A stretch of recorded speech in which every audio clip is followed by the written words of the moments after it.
गर्म धूप के नीचे एक शांत गांव हरे भरे खेतों के बीच मिट्टी के घरों के साथ खुलता है, जो ग्रामीण जीवन की सुंदरता को दर्शाता है। ग्रामीण अपनी दैनिक दिनचर्या में तल्लीन है।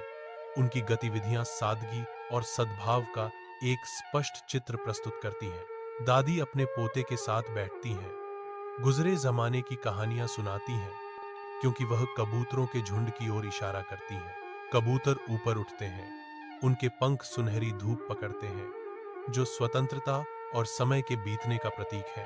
पुराने दिनों में कबूतर ही संदेश भेजने का एकमात्र साधन थे, दादी कहती हैं। उनकी आवाज पुरानी यादों से भरी हुई है। दृश्य एक नरम, सुनहरी रोशनी में नहाया हुआ है, जो गांव की शांत सुंदरता और उनके संबंध की गर्मी को बढ़ाता है। धूप कमरे को गर्म करती है, क्योंकि रामू अपने डेस्क पर बैठा है, हाथ में पेन लिए अपनी आत्मा को कागज पर उंडेल रहा है। वह प्रेम, आशीर्वाद और यादों के बारे में लिखता है।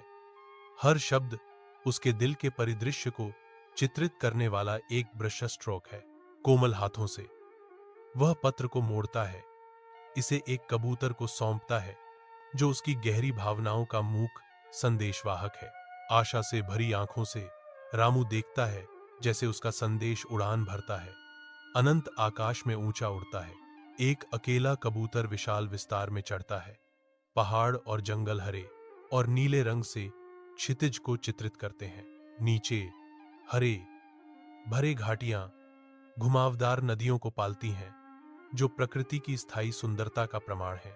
कबूतर के दृढ़ रहने के साथ दिन एक निर्दयी यात्रा में धुंधले हो जाते हैं। उसके पंख आकाश की परीक्षा के खिलाफ अडिग रहते हैं। कबूतर हवा और तूफानों से गुजरता है।